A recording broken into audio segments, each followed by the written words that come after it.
네, 치열한 수익률 대결이 펼쳐지는 매경 주식리그로 이어가 보도록 하겠습니다. 빠르게 흘러가는 시간만큼 이제 수익률 대결, 2월의 수익률 대결이 마무리가 코앞으로 다가왔는데요.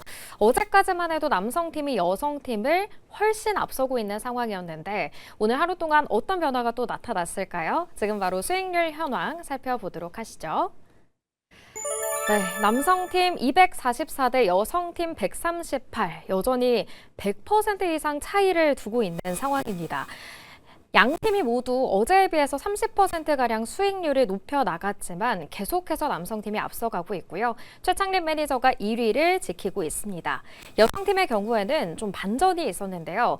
곽유정 대표가 뒷심을 발휘하면서 성선화 대표를 앞지른 상황입니다. 그럼 어떤 종목들이 수익을 내고 있을지 남성팀 베스트 11부터 만나보겠습니다. 네, 최창립 매니저의 3화 콘덴서 오늘 52주 신고가를 경신하면서 81%의 수익을 기록했고요. 송려 매니저의 퍼스텍도 계속해서 최전방에 자리하고 있습니다. 이어서 여성팀의 베스트 11도 확인해 보도록 하겠습니다. 오늘 좀 주목해 볼 만한 점은 곽유정 대표의 한화 비전인데요. HBM 훈풍의 오늘 한화 비전 상한가를 기록하면서 최전방 공격수 자리로 자리매김하게 됐고요.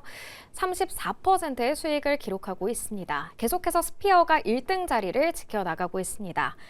이렇게 이번 시즌 수익률 대결 현황을 살펴봤고요. 두 분과 함께 이어서 이야기 나눠보도록 하겠습니다. 네, 먼저 라인업부터 점검을 해볼게요. 이태우 매니저님의 라인업 대주전자재료를 리뷰해 보도록 할 텐데 오늘 장중에 10만 원 선을 돌파하기도 했고 외국인과 기관의 동반 매수가 들어오기도 했어요. 앞으로 어떻게 전략 좀 가져갈까요? 이런 기업도 찾기가 힘들지 않을까. 더 갈 거라고 저는 당연히 보고 있는데 기본적으로 이제 대주전자재료는 뭐 재료에 대한 부분들이 워낙 많이 풍부해요. 일단 첫 번째로는 2차 전지에 대한 본업 가치를 좀 말씀을 드려보면은 실적 베이스가 기본적으로 깔리는 기업이라고 보시면 됩니다. 올해 이제 예상되는 실적 흐름들을 좀 같이 좀 보면서 말씀을 드려볼 텐데 이제 연간 실적 같이 좀 보도록 하겠습니다. 자, 보시면은 지난해 영업이익 자체가 한 210억이 나왔어요. 연간 영업이익이. 2024년보다는 영업이익 자체가 좀 축소가 되는 흐름이 나오긴 했는데 올해부터가 다시 한번 영업이익의 300억대 그리고 내년에 400억대 영업이익과 이제 매출과 이 영업이익에 대한 턴어라운드가 본격화되는 국면이라고 좀 보시면 되는 게 이번 연도에 이제 2차 전지 관련해서 이제 음극재 관련 소재에 대한 매출 볼륨이 늘어난다. 이게 첫 번째 포인트이고 자연스럽게 이 실적 모멘텀이 있기 때문에 기본적으로 이 주가에 대한 위치를 좀 고려를 해보시게 되면은 굉장히 대바닥에서 이제서야 주가가 좀 반등한다라는 걸 좀 볼 수 있습니다. 단기적으로는 좀 많이 오른 것처럼 보여지더라도 주봉이든 월봉이든 흐름을 보시면은 역대 연간 최대 실적에 대한 흐름들이 기대되는 상황에서 2021년의 고점이라든지 뭐 2023년의 고점이라든지 2024년의 고점보다는 주가 흐름 자체가 굉장히 바닥권에 위치해 있는 것을 또 보실 수가 있어요. 뭐 당시의 실적보다 올해의 실적의 역대급 수준을 좀 기록한다. 자연스럽게 이제 주가에 대한 상승 흐름을 더 기대해 볼 수 있지 않을까 싶고요. 두 번째로는 이제 또 겹포재성 요인들을 좀 고려해 보게 되면은 페이스트라든지 이런 것들, 이제 우주항공에서 가장 많이 결국에 쓰일 거는 페로브스카이트. 그 안에서 들어가는 이 페이스트라든지 이런 것들을 좀 고려해 봤을 때 여러 모멘텀 볼 수 있고요. 마지막으로 이제 수급 모멘텀만 체크를 해드려 보면은 최근에 연기금 매수가 굉장히 강하게 들어와주고 있고 이런 것들을 좀 고려해 보면은 단기적인 상승에 뭐 차익 매도할 필요 없이 추가 급등을 더 노려보셔도 좋겠다라는 말씀 드리겠습니다. 네, 이런 종목도 없다라고 말씀해 주신 만큼 굉장히 섬세하게 디테일하게 앞으로의 전략을 세워주셨습니다. 앞으로 상승세를 더 기대해 보도록 하고요. 김시은 전문가님의 종목도 좋습니다. 산일전기인데 오늘 17만 원 선에 안착을 했고 역시나 2거래일 연속 외국인 기관의 동반 매수가 들어오고 있거든요. 역시나 또 긍정적으로 전망해 주실까요? 저도 이런 종목도 없다. 이런 종목도 없다. 네. 항상 이제 산일전기 같은 경우도 보게 되시면은 바닥권에서 다시 한번 올라간 흐름들이고 특히나 이제 17만 원 라인대에서 좀 전고점 부근 라인대예요. 이 라인대가 전고점이다 보니까 사실 이 라인대를 돌파하기 위해서 매물 그러니까 소화를 좀 할 필요는 있다라는 생각을 갖고 있습니다.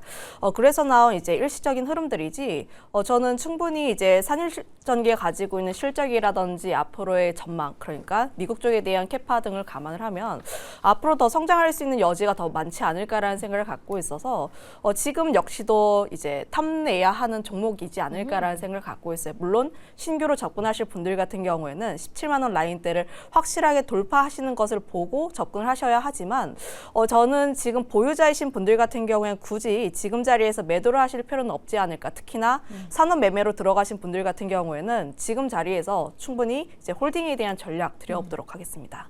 네, 두 분 다 각 종목에 대한 긍정적인 리뷰를 해주셨는데요. 과연 앞으로의 수익률은 어떻게 더 쌓아나가게 될지 기대를 해보도록 하겠습니다. 그렇다면 내일 시장에서는 어떤 전략을 세워봐야 할지 전략 들어보도록 할게요.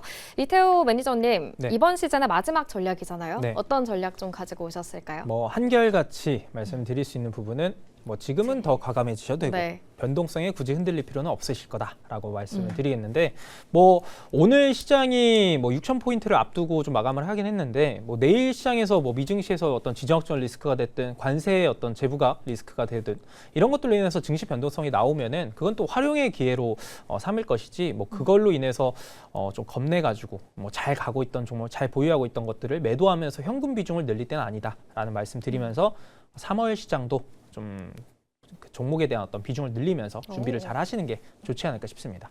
네, 변동성이 좀 나타나지 않을까 하는 우려감에 좀 발을 빼기보다는 그래도 계속해서 적극적으로 대응을 해보자라고 말씀을 해주셨는데요.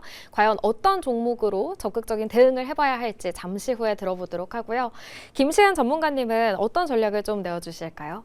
여전히 이제 지금 시장 자체가 주도주가 끌고 가는 시장이다 보니까 다른 종목군들의 눈을 돌리시지 보다는 네. 그래서 좀 주인공이 되는 섹터를 보시는 게 맞지 않을까라는 생각을 갖고 있어요. 물론 반도체도 되겠지만 최근에는 이제 2차 전지라든지 그 외 다른 섹터들 역시도 함께 주목받고 있는 흐름들이 나오고 있으니까 지금 자리에서 턴 어라운드 하는 섹터들 역시도 함께 관심 있게 볼 필요는 있지 않을까라는 의견 드리겠습니다. 네, 계속해서 시장을 이끌고 나가고 있는 섹터, 또 실적 턴어라운드가 기대되는 종목이라고 하셨는데 일단 반도체는 아닌 것 같습니다. 어떤 종목인지 확인해 보도록 할게요. 두 가지 종목 만나보시죠. 네, 남성팀에서는 알지노믹스, 제약바이오로 유종의 미를 거두시겠다라고 말씀해 주셨고요. 여성팀은 한중 NCS, 오늘 ESS 좋기도 했는데 과연 어떤 매력들이 있을지 하나씩 들어보도록 할게요. 이태우 매니저님, 이번에 알지노믹스, 제약바이오 네. 중에서도 제약바이오가 이제 조금씩 꿈틀거리고 있긴 하잖아요. 맞습니다. 이 종목인 이유가 궁금합니다. 일단 제약바이오 업종이 앞에서 시황에서 말씀드렸지만 꿈틀거리고 있습니다. 분위기들이 좀 점차 이제 다시 좀 만들어지는 흐름들이 나와주고 있는데 지난 11월, 12월처럼 이제 대부분의 종목들이 다 가거나 그런 흐름들은 크진 않을 겁니다.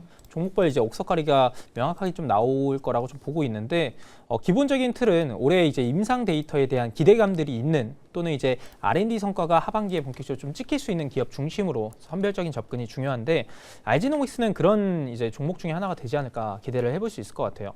올해 이제 어떤 대부분의 신약 개발 회사들이 주목하고 있는 거는 RNA 관련 이제 플랫폼이라든지 치료제인데 알지노믹스는 워낙 잘 알고 계시는 분들도 많이 있을 겁니다. 워낙 상장 당시부터 굉장히 뜨겁게 핫했던 종목이었는데 이 RNA를 어떤 교정하는 플랫폼을 가지고 있는 회사죠. 우리가 흔히 이제 유전자 치료라고 하면 DNA를 직접 어떤 편집해서 건드리는 거를 좀 생각을 하실 텐데 DNA를 건드리지 않고 RNA 단계에서 이거를 이제 건드는 어떤 플랫폼 가치를 가지고 있는 거다 보니까 안정성이나 어떤 정밀성 측면에서 확실한 좀 차별화가 되고 있는 국내 RNA 관련 대표 기업이라고 보시면 되고요. 이게 이미 기술적으로는 인정을 받았죠. 작년 5월에 일라일리와의 어떤 기술 이전 계약 체결을 했는데 관련해서 플랫폼 기반 계약이었습니다. 그 말은 일라일리가 이거를 가지고 다른 여러 가지 타겟들로 확장할 수 있다라는 거를 좀 인정을 했다라고도 볼 수 있어서 관련해서는 알지노믹스를 좀 긍정적으로 보셔도 될 것 같고요. 무엇보다 이제 올해 간암 치료제 관련해서 임상 데이터가 좀 발표될 것들이 있다 보니까 현재 지금 2회 이상 진행을 하고 있는 것들이 있습니다. 이게 상반기에 중간 데이터 공개가 될 거고 여기서 데이터가 또 생각보다 잘 나온다라면은 시장에서 기대하는 어떤 추가적인 기술이 수출 이런 거를 좀 볼 수 있기 때문에 알지노믹스 오늘 한번 소개를 드려보도록 하겠습니다. 네, 알지노믹스 계속해서 좀 박스권에 갇혀 있긴 네. 하거든요. 앞으로 가격 전략은 어떤 식으로 세워볼까요? 일단 뭐 박스권 상단은 좀 돌파한다라는 관점으로 충분히 보셔도 될 것 같고요. 뭐 박스권 상단 돌파 이후에는 그 상단 매물대 자리가 한 16만 원 부근대부터 좀 존재합니다. 1차적으로는 15만 8천 원 목표가 설정을 좀 해보도록 하겠고요. 손절 라인은 11만 8천 원 제시를 드리도록 하겠습니다. 네, 알지노믹스 제약바이오 가운데 지금 시점에서 관심 가져볼 만한 종목이다라고 말씀을 해주셨고요. 목표가는 15만 8천 원, 손절가는 11만 8천 원으로 설정하고 접근해 보도록 하겠습니다. 그렇다면 김시현 전문가님의 종목도 만나볼 텐데요.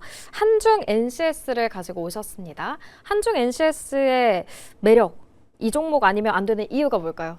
뭐 크게 세 가지가 있지 않을까라는 생각을 갖고 있는데 첫 번째 같은 경우에는 ESS와 연결을 지을 수가 있고 두 번째는 삼성 SDI 그리고 세 번째는 실적에 대한 부분들인데 많은 분들께서 아시다시피 이 종목 같은 경우에 ESS 대표 관련 종목군이라고 보시면 좋을 것 같아요. 특히 순행식 냉각 시스템 관련했을 때 국내 최초로 양산하고 있는 기업이라 보시면 좋을 것 같은데 지금 이제 국내 ESS 관련했을 때 이슈가 굉장히 많습니다. 특히나 데이터 센터에 대한 부분들에서 ESS 관련했을 때 수요가 굉장히 많아질 수밖에 없다라고 보시면 좋을 것 같고 그런데 문제는 데이터 센터가 열이 굉장히 발열이 많이 돼요. 네. 거기서 이제 순행식이 또 각광을 많이 받고 있다 보니까 그와 연관되어서 지금 데이터 센터라든지 ESS와 연관되어서 앞으로의 수요가 많아지지 않을까라는 생각을 갖고 있는데 지금 주요 고객사가 삼성 SDI입니다.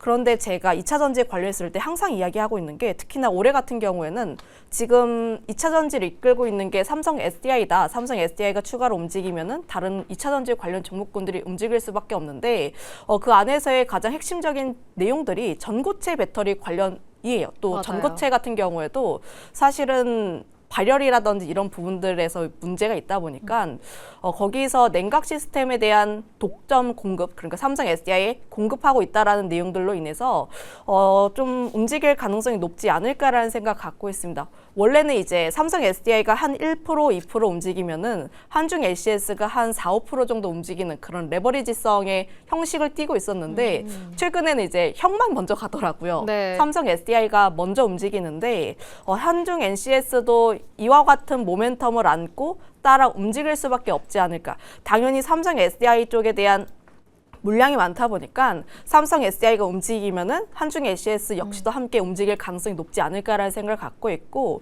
결국은 그 근반이 되는 게 실적에 대한 부분들인데 네. 지금 ESS에 대한 수요도 굉장히 많고 고객사 같은 경우에도 좀 확대가 되고 있는 추세라고 보시면 좋을 것 같아요. 그런데 지금 26년 같은 경우에 하반기에 미국 공장이 또 완공이 될 예정입니다. 그럼 당연히 미국 쪽에 대한 수요 늘어날 수밖에 없는 부분들이라고 보시면 좋을 것 같아서 하반기로 갈수록 이제 실적 개선에 대한 기대감까지도 함께 체크를 해볼 필요가 있지 않을까라는 의견도 드려보도록 할게요.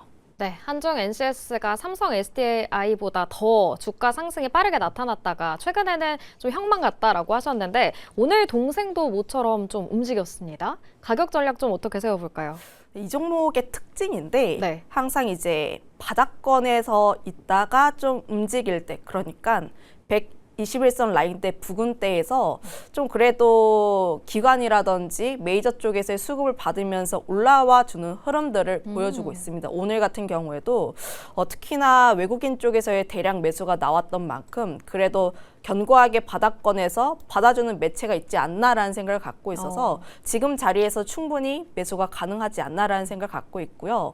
다만 제가 앞서서 중장기로 보게 되었을 때 굉장히 괜찮은 종목군인데 네. 다만 단기로 보시면은 주봉 한번 보시면은 윗꼬리가 좀 있습니다. 특히나 일정 라인대 5만 5천 원 라인대 부근대에서 계속 돌파하지 못하고 눌렸던 그런 흐름들이 나와주기에 1차적으로는 5만 5천 원이대 내가 중장기 그러니까 하반기에 대한 모멘텀을 조금 더 보고 싶다 하시는 분들 같은 경우에는 이 가격대 상관없이 그래도 조금 더 끌고 가도 되는 그런 종목군이지 않을까라는 생각을 갖고 있고 손절 라인대는 4만 원을 제시를 드릴 텐데 이 라인대 보시면 항상 이 가격 라인대를 하향 돌파한 적이 거의 없습니다. 그러다 보니까 이제 손절 라인대는 4만 원 라인대 제시 드려보도록 할게요. 네, 그렇다면 한중 NCS 목표가 말씀해 주셨나요? 5만 5천 원. 5만 5천 원으로 다시 한번 들어보도록 할게요. 한중 NCS 목표가 5만 5천 원, 손절가 4만 원으로 잡고 한번 노려보도록 하겠습니다. 그렇다면 마지막으로 이번 시즌 검증 질문을 한번 드리도록 하겠습니다. RG노믹스부터 한번 질문 드려볼게요. RG노믹스가 상장한 지 얼마 안 됐잖아요. 그래서 보니까 3월 18일에 3개월 보호예수 물량이 풀리더라고요. 그런데 공모가 대비해서 공모가가 22,500원이었는데 현재가가 굉장히 많이 올랐습니다. 현재. 그래서 차익 실현 욕구가 좀 크지 않을까라는 걱정이 돼서 오버행 이슈에 대해서는 어떻게 생각하시는지 궁금합니다. 뭐 오버행 이슈에 대한 것은 결국에 수급적인 어떤 변동성을 좀 이야기하시는 건데 뭐 3개월 물량이 좀 출회가 될 때 단기적인 어떤 변동성은 나올 수 있어도 뭐 일단 기본적으로 그 시점에 대한 부분들은 꽤나 일단 남아 있는 시점입니다. 한 3주 정도는 추가적으로 좀 남아 있기 때문에 뭐 충분히 그 기간 안에 1차적으로 말씀드렸던 그 목표 구간은 좀 도달할 수 있지 않을까 싶고요.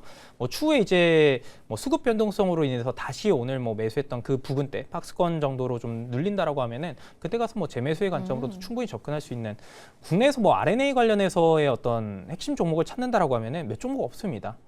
이제 RG노믹스가 플랫폼에서는 대표적이고 그 다음에 관련해서 뭐 치료제 쪽으로 좀 더 보게 되면 SG팜 정도를 좀 볼 수 있기 때문에 뭐 국내에서 선택지를 좀 옥석가리기를 한다라고 하면은 대표적인 종목 중심으로 좀 보시는 게 맞기 때문에 뭐 수급적인 변동 그런 것들은 크게 뭐 일일비할 건 없다라고 좀 말씀드리겠습니다. 네, 3월 18일에 해제가 되는데 확실히 이번 달 수익률 대결에 적정인 그런 종목인 것 같습니다. 단기적으로 좀 일단은 바라보자라고 해석하면 될까요? 아, 맞습니다. 네, 일단 RG노믹스에 대한 검증 질문을 한번 드려봤고요. 이어서는 한중 NCS에 대한 질문을 드릴게요. 제가 준비했던 질문이 전문가님께서 말씀을 해주셨어요. 제가 생각해도 한중 NCS가 좀 중장기적으로는 너무 좋은 종목이라고 생각하고 기술력도 정말 독보적이라고 생각하는데 이번 주까지가 수익률 대결이잖아요. 그래서 다른 분들의 이야기를 들어봐도 이번 주에서 끝날 종목보다는 시청자분들을 위해서 앞으로 더 갈 종목을 가지고 오신다라고 말씀을 하시면서 단기적인 수익률에 욕심이 별로 없으시더라고요. 전문가님도 마찬가지일까요? 이제 제가 가지고 온 종목군들의 특징을 보시면은 사실 단기 수익이 그렇게까지 좋지는 않습니다. 그건 맞아요. 항상 중위권에 좀 머물고 있는 흐름들인데 다만 제가 종목군을 선택하는 기준 같은 경우에는 산업적인 매매에 있어서 그 종목이 얼마나 더 갈 수 있을 것인가. 단기적인 종목군들이 사실은 잘 움직일 수는 있죠. 그런데 그런 종목군들을 잘못 선택하게 되었을 때 좀 오래 힘들 수가 있다는 점들을 감안을 하면 그래도 조금은 안정적인 종목군들을 선택을 하시는 게 사실은 이제 복리에 대한 힘에서도 조금 더 유리하지 않을까라는 생각을 갖고 있고요. 물론 다른 분들께서 좋은 종목군들 굉장히 잘 가지고 오시지만 저의 성향이 이런 종목군들을 계속 선택할 수밖에 없다는 점들을 감안을 하면 한중 NCS가 이번 주 수익은 그렇게까지는 좋지는 않더라도 저는 하반기를 기대하시고 충분히 이제 관심 있게 볼 만한 지금 천천히 매수를 하셔도 좋을 만한 그런 종목군이라고 이제 생각하고 있습니다. 네, 이번 시즌의 마지막 공략 종목인 만큼 조금 더 길게 수익을 챙겨볼 수 있는 종목 만나봤습니다. 이어서 이태우 매니저님은 더 많은 이야기 어디서 나눠주시죠? 네이버 밴드에 이태우 검색하셔서 입장하시면은 제가 오늘 방송 링크를 하나 좀 올려드렸을 거예요. 관련해서 이제 3월 시장을 준비하는데 굉장히 좀 도움이 될 수 있는 그런 투자 인사이트를 좀 공유를 드렸으니까 뭐 반도체 특히나 지금 자리에서 과연 더 갈 수 있을까? 아니면은 뭐 더 매수를 해도 될까? 매도를 해야 될까? 고민되시는 분들께서는 네이버 밴드에 이태우 검색하셔서 입장하시면은 해당 내용들 보실 수 있으니까 보시고 이제 3월 시장을 잘 준비하셨으면 좋겠습니다. 네, 이태우 매니저님과 함께 3월에도 성공 투자 이어나갈 수 있길 바라겠습니다. 네, 오늘도 각 전문가들의 탑픽 종목들 만나봤고요. 이어서는 코이니머니 코너가 이어지니까 많은 시청 부탁드릴게요. 저희는 여기서 인사드리겠습니다. 고맙습니다.